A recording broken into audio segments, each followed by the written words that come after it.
पहले शुरुआत करते हैं एशियन मार्केट से। और इस वक्त शुरुआत कमज़ोर नज़र आ रही है। 19,519 के पास कारोबार कर रहा है गिफ्ट निफ्टी, हल्के लाल निशान में यहाँ पर ट्रेड हो रहा है। वहीं हांगकांग के बाजार, कोरिया के बाजार, जापान, चीन के बाजार सभी लाल निशान में कारोबार कर रहे हैं। करीब आधा से 2% का दबाव यहाँ पर देखने को मिल रहा है एशियाई बाजारों में। लेकिन अब आगे बढ़ते हैं और एक बार समझ लेते हैं कि अमेरिकी बाजारों से संकेत कैसे आ रहे हैं। और ये कुछ करेक्शन हम आपके सामने ला के रखेंगे, थोड़ा टेक्निकल दिक्कतें हैं। लेकिन नीचे देखिए आपके सामने अमेरिकी बाजार से जुड़ा अलर्ट चल रहा है, ग्लोबल अलर्ट। और यहाँ पर अमेरिकी बाजारों में जो क्लोजिंग हुई है वो कल कमजोरी के साथ हुई है। कल लगातार दूसरे दिन था जब हमने दबाव देखा था। एक बड़ा इवेंट था कल, फेड चेयरमैन की भाषण पर भी दुनिया भर के बाजारों की नज़र टिकी थी। उसके बाद हमने बॉन्ड मार्केट में भी उसका रिएक्शन देखा और अमेरिकी बाजारों में भी उसका असर देखने को मिला है। तो क्या कुछ अहम बातें निकल कर आई हैं फेड चेयरमैन के बयान में, और उसके बाद बॉन्ड मार्केट की चाल कैसी रही, कमोडिटी मार्केट में किस तरह का एक्शन था, ये पूरा अपडेट लेकर हमारे साथ विश्व मोहन जुड़ चुके हैं। विश्व मोहन, गुड मॉर्निंग। बताइए कल का अहम इवेंट, क्या कुछ निकल कर आया वहां से, और उसके बाद ग्लोबल मार्केट ने कैसे रिएक्ट किया?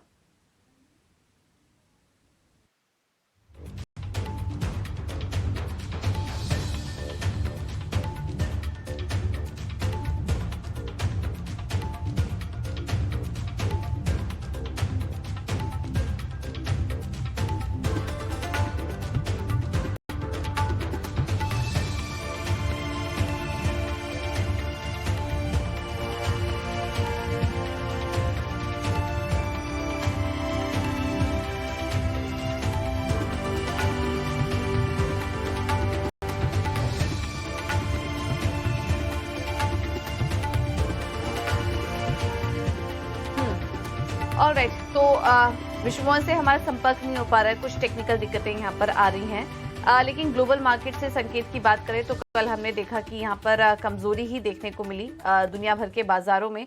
और फेड चेयरमैन के सख्त बयान से बाजार दिन के निचले स्तर पर बंद हुआ। यहाँ पर फेड चेयरमैन का कहना था कि महंगाई अभी काफ़ी ज़्यादा है और महंगाई कम करने के लिए इकोनॉमिक ग्रोथ भी कम करना होगा, और लेबर मार्केट में और जॉब मार्केट में जब तक स्लो डाउन नहीं दिखेगा तब तक ये कहना मुश्किल है कि महंगाई कंट्रोल में आ चुकी है। तो ब्याज दरें लेकिन अभी भी ज़्यादा नहीं है और 2% के लक्ष्य को हासिल करने में फेड का फोकस बना रहेगा। हालांकि फेड चेयरमैन ने यहाँ पर तो क्लियरली इंडिकेट कर दिया कि अभी वो जल्दी पॉज लेने का निर्णय नहीं लेंगे और यहाँ से जो बढ़त है वो जारी रहेगी जब तक महंगाई कंफर्टेबल स्थिति में नहीं आ जाती है। उनका कहना था कि अगर अभी तक सबको लग रहा है कि हम टाइटनिंग करके चल रहे हैं तो ऐसा कुछ नहीं हुआ है, अभी तक वो प्रोसेस शुरू भी नहीं हुआ है।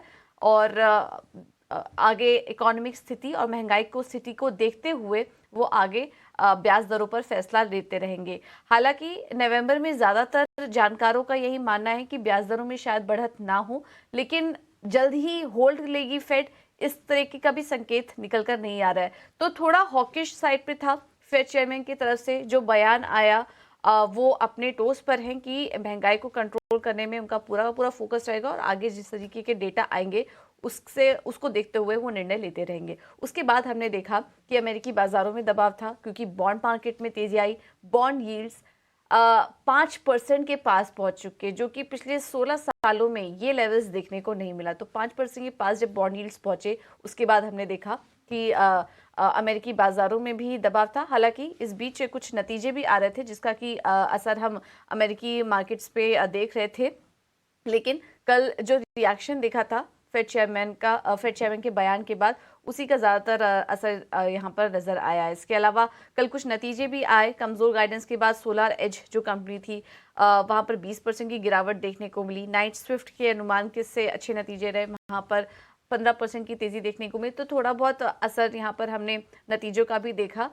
लेकिन कल बॉन्ड मार्केट में जिस तरह का रिएक्शन दिया फेड चेयरमैन के बयान के बाद, उसके बाद ये असर हमने अमेरिकी बाजारों में देखा। यूरोप बाजार से भी कमजोरी के ही संकेत हैं। और कल मिडिल ईस्ट में जिस तरह से टेंशन अब बढ़ते जा रही है, कम होने का नाम नहीं ले रही, उसके बाद कच्चे तेल में भी हमने बढ़त देखी और अब $93 के पास कच्चा तेल भी कारोबार कर रहा है, जो कि भारतीय बाजारों के लिए नेगेटिव है। तो इस वक्त कुल मिला के बात करें तो संकेत कमजोरी के मिल रहे हैं ग्लोबल मार्केट से। अब आगे बढ़ते हैं, एक बार एफआईआईज और डीआईएस के आंकड़े भी देख लेंगे और उसके बाद हमारे साथ डिम्पी कालरा जुड़ेंगे जो कि आपको बताएंगे कि आज कौन से अहम लेवल्स होंगे बाजार के लिए इंपॉर्टेंट। कैश मार्केट में एफआईआईज की तरफ से लगातार बिकवाली जारी है और कल भी ऐसा ही आंकड़ा था, करीब 1000 करोड़ की बिकवाली एफआईआईज करके गए। लेकिन डीआईएस ने खरीदारी की 736 करोड़ के आसपास की। इंडेक्स फ्यूचर में 390 करोड़ की बिकवाली का आंकड़ा है, लेकिन इंडेक्स ऑप्शन में कल हमने देखा एक काफी समय बाद बिकवाली का खरीदारी का आंकड़ा यहाँ पर नजर आया और लगभग 29,000 करोड़ की खरीदारी हुई है एफआईआईज में इंडेक्स ऑप्शन में। कल एक्सपायरी का भी दिन था और उसमें ये डेटा सामने निकल कर आया है। तो कुछ मिले जुले आंकड़े हैं एफआईआईज और डीआईएस की तरफ से भी, इन्हें हम एनालिसिस करने की कोशिश करेंगे और इनको देखते हुए फिर आज कौन से अहम लेवल्स इंपॉर्टेंट होंगे बाजार के लिए ये एक बार समझ लेते हैं। हमारे साथ डिम्पी कालरा जुड़ चुके हैं फोन लाइन पर। Dimpy, good morning. बताइए आज निफ्टी और बैंक निफ्टी का डेटा क्या कहता है? गुड मॉर्निंग पूजा। देखिए, आज के मार्केट को थोड़ा कल के मार्केट से कनेक्ट करना होगा और उसके बाद फिर परसों से मार्केट से भी। असल में कल जो मार्केट के अंदर गैप डाउन हुआ था, कल मार्केट की पूरी कोशिश थी उस गैप को फिल कर दे। बैंक निफ्टी ने फिल भी किया, एक बार नहीं वो कई बार हरे निशान में पहुंचा, लेकिन लास्ट में क्लोज होते होते थोड़ी सी पोजीशन फिर से आगे शॉर्ट की और उन्होंने अपना प्रेशर बनाया, तो स्लाइटली हम नीचे जाके बंद हुए हैं। और लेकिन फिर भी क्रिटिकल पॉइंट ये था कि निफ्टी के पॉइंट से मैं बता रहा हूँ, पहले 19,500, 600, 700 तीन अहम सपोर्ट थे। 700 को हमने सामने ब्रेक किया स्क्रीन पर, 600 को हमने गैप डाउन किया था और कल हम 500 को भी एक बार टेस्ट करने के लिए पहुंच गए थे। कल 500 भी बचा और 600 भी बचा। कांटे की टक्कर चल रही है, अभी भी लड़ाई चल रही है। सपोर्ट्स ये कहते हैं कि वो जल्दी जल्दी ब्रेक नहीं करेंगे, कुछ जो डैमेज हो रहा है वो इंट्राडे रिकवर होके वो ठीक भी हो रहा है। अगर आप रेजिस्टेंस के तौर पर देखेंगे तो रेजिस्टेंस वाले ये कहेंगे कि रेजिस्टेंस पक्का हो रहा है, और ये बात सच भी है कि आप 850 पार नहीं कर पा रहे। हमने कई बार आपको एक लेवल नोटिस भी करवाया था। कुल मिला के बात यह है कि अभी थोड़ी कांटे की टक्कर चल रही है और बाजार को थोड़ा भी और समय चाहिए इन सब चीजों को डाइजेस्ट करने के लिए।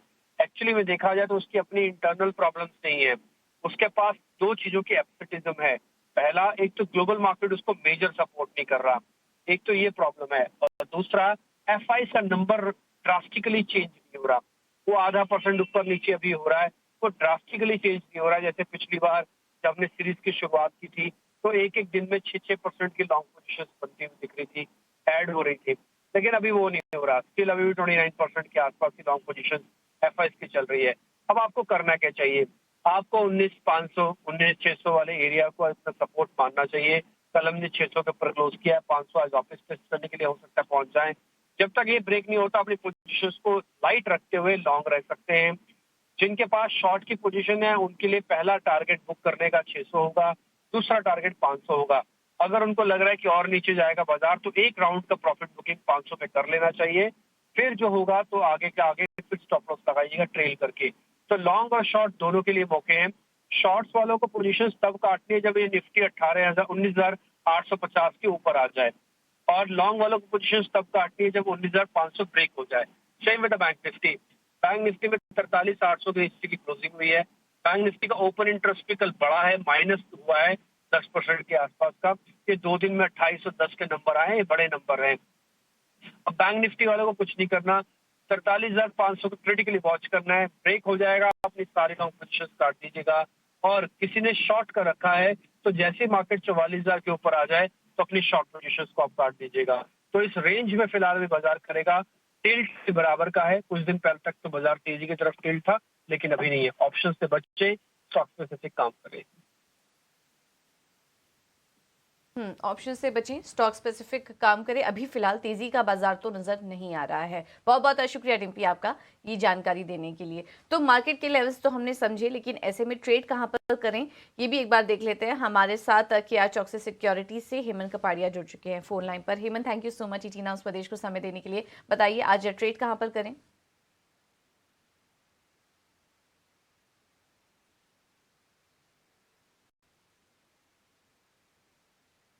हेमंत, आपको आवाज आ रही है?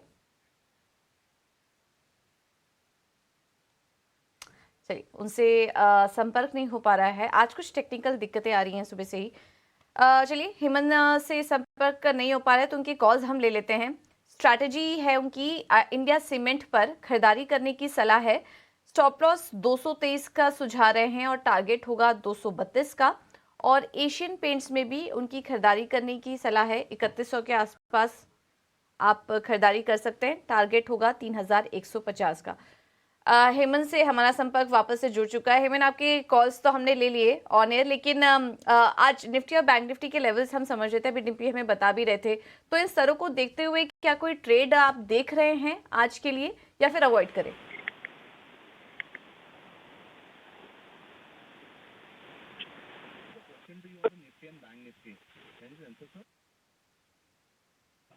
ओके। देखिए, अगर निफ्टी की बात करेंगे तो 19,524 का लेवल है जो महत्वपूर्ण है। जो उसके नीचे बंद अगर आता है निफ्टी तो नियर टर्म में प्रेशर आ सकता है। अगले हफ्ते में, मतलब पहले हफ्ते में निफ्टी ने एक आइलैंड रिवर्सल की पैटर्न बनाई थी जो एक बुलिश पैटर्न होती है, वो अभी भी इंटैक्ट है। लेकिन ये 19,524 बहुत ही इंपॉर्टेंट है। इसके नीचे बंद आता है तो 19,250 तक की डाउनसाइड हो सकती है। और अपसाइड में अगर आप देखेंगे तो 19,700, लेकिन इंपॉर्टेंट है 19,852। सो एक रेंज है 19,524 और 19,852। शॉर्ट टर्म बायस नेगेटिव है, लेकिन जब तक इसके नीचे बंद नहीं आता कोई डिसिसिव कॉल लेना मुश्किल है। अगर बैंक निफ्टी की बात करें तो कॉरेस्पॉन्डिंग लेवल्स है 43,600। ये बहुत ही इंपॉर्टेंट लेवल है। इसके नीचे बंद नहीं आया है काफी टाइम। लास्ट टाइम इसके नीचे बंद आया था वो है 15 जून 2023। तो ये 43,600 इंपॉर्टेंट है। उसके नीचे 43,400 is the next support level. तो वीकनेस जरूर है बैंक निफ्टी में, निफ्टी से कंपेयर करें तो, लेकिन ये लेवल इंपॉर्टेंट है। अगर इसके नीचे बंद आता है तो वंस अगेन नियर टर्म में और डाउनसाइड देख सकते हैं। तो अभी तक कोई डिसीजन नहीं है। ओवरहैंग हालांकि क्लियरली नेगेटिव है। विक्स भी 11 के ऊपर नहीं है, लेकिन यस, एक नेगेटिव ओवरहैंग है। जो ये लेवल क्लोजिंग में टूटते हैं तो चिंता का कारण जरूर हो सकता है। बिल्कुल। बहुत बहुत शुक्रिया हेमन आपका ये जानकारी देने के लिए। स्ट्रैटेजीज हमने आपकी दर्शकों को बताई दी है। तो डिम्पी से जो हम बात कर रहे थे और हेमन का भी व्यू सेम ही निकल कर आ रहा है कि फिलहाल बाजार में कमजोरी बनी रह सकती है। आज का भी इंपॉर्टेंट सपोर्ट लेवल अगर टूटा तो फिर यहाँ से वीकनेस और गहरा सकती है। तो फिलहाल इंडेक्स को तो आप अवॉइड करिए, स्टॉक स्पेसिफिक रहिए इस बाजार में। चलिए अब आगे बढ़ेंगे और बात कर